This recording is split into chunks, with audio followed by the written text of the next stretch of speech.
Have you ever felt the weight of silence pressing down on you when your heart knew the truth, but your lips refused to let it out? Have you ever watched a lie linger in the air, twisting reality, while your conscience whispered for you to stand up and speak? This is a story about one girl, ordinary in every way, yet extraordinary because of a single choice she made. A choice that changed not only her life, but the lives of everyone around her. Her name was Emily.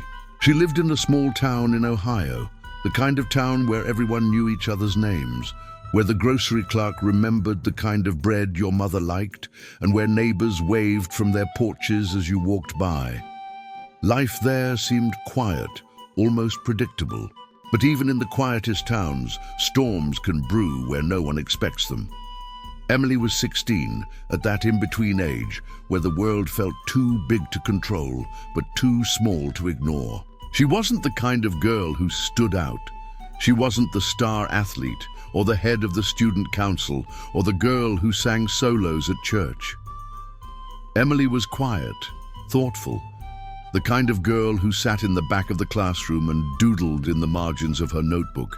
But what no one knew, what even she barely understood, was that inside her heart lived a courage that had never been tested.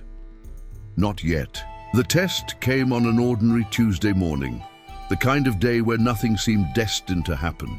The sky was grey, heavy with the promise of rain.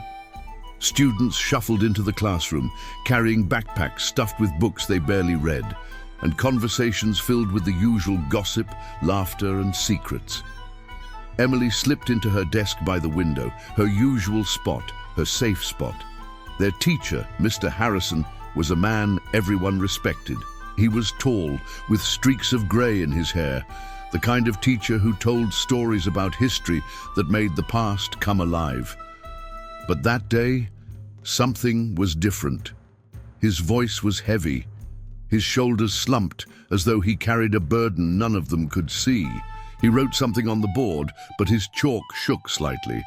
As the class went on, Emily noticed a shift in the room. A piece of homework had gone missing, and whispers started floating around. Accusations. Someone had cheated. Someone had stolen. The tension thickened, and soon all eyes turned toward a boy named Daniel.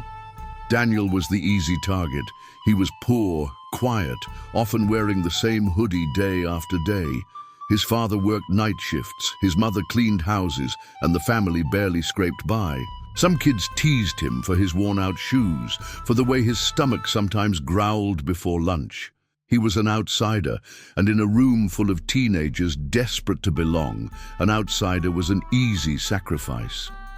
"Daniel probably did it," someone muttered. "I saw him near the teacher's desk yesterday," another added, though Emily knew that wasn't true. She had seen Daniel leaving the classroom right after the bell, books clutched tightly against his chest. The room buzzed with suspicion, and Daniel sat frozen, his face pale, his eyes cast down. He didn't defend himself. Maybe he was too tired. Maybe he was too used to being blamed. Mr. Harrison looked at Daniel with disappointment. "Daniel, is there something you want to tell us?" Silence. The lie spread like wildfire, feeding on the silence. No one spoke. No one defended him. And Emily felt her chest tighten. She knew the truth. She knew Daniel hadn't been near the desk. She had seen the real culprit, a boy named Ryan, one of the popular kids, slipping a piece of paper into his pocket when he thought no one was looking. Ryan had laughed afterward, bragging to his friends that he had borrowed answers. But now, Daniel was paying the price. Emily's hand shook on her desk. Her throat burned with words she couldn't release. Every part of her wanted to stay quiet, to blend into the safety of silence. Speaking up would mean standing against the tide, against the voices of her classmates, against Ryan and his circle of friends who controlled the room with their smirks and their influence. But deep down, she heard a louder voice, her conscience. Speak the truth. Her heart pounded so loudly she thought everyone could hear it. Her palms grew sweaty.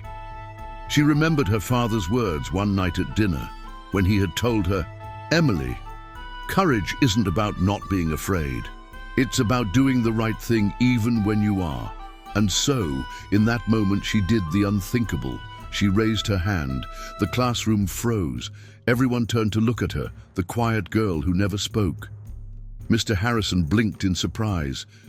"Yes, Emily." Her voice trembled, but she pushed the words out anyway. "Daniel didn't do it. I saw what happened. It wasn't him, it was Ryan."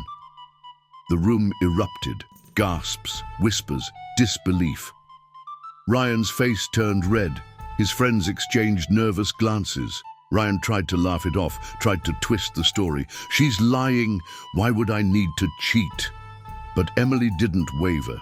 For the first time, she felt strength in her voice. "I saw you take the paper. I saw you put it in your pocket. You know it, and so do I." The silence that followed was heavy, but it was no longer suffocating. It was powerful. It was the kind of silence that forced the truth to settle. Mr. Harrison's eyes softened as he looked at Emily. Then he turned to Ryan, who shifted uncomfortably under the weight of the truth. Finally, Ryan muttered, "Fine. Whatever." He tossed the crumpled paper onto the desk. The evidence was undeniable. Daniel's shoulders sagged with relief, though he didn't say a word. He just looked at Emily with wide eyes, gratitude spilling out in silence. That day, something shifted, not just in the classroom, but in Emily. She realized that speaking the truth might not make her popular, it might not win her friends or applause, but it gave her something far more important: the strength to respect herself, the courage to live honestly. The story of that moment spread. Some students avoided Emily, uncomfortable with her bravery. Others admired her quietly. But Daniel never forgot. For him, her words were more than just a defense. They were salvation. Years later, when Emily stood on a stage at her college graduation, delivering a speech as the top of her class, she thought back to that moment. She thought of how one choice to speak up, one choice to do the right thing, had given her the confidence to face every challenge that followed. And Daniel, he too carried that day with him. Because one person's courage to speak the truth gave him the strength to believe he was worth defending. He went on to study hard, to push past the judgments of others, and to build a life he was proud of. The truth is this: silence protects no one. Lies destroy more than they ever conceal. And courage, even in its smallest form, has the power to change the course of a life. So, dear listener, the next time you find yourself in the shadows of silence, remember Emily. Remember the girl who dared to speak the truth even when her voice trembled. You may never know whose future you are saving. You may never know the ripple your courage creates, but I promise you this: the world changes when you dare to be honest. The world changes when you dare to be brave. And maybe, just maybe, your voice is the one someone has been waiting for.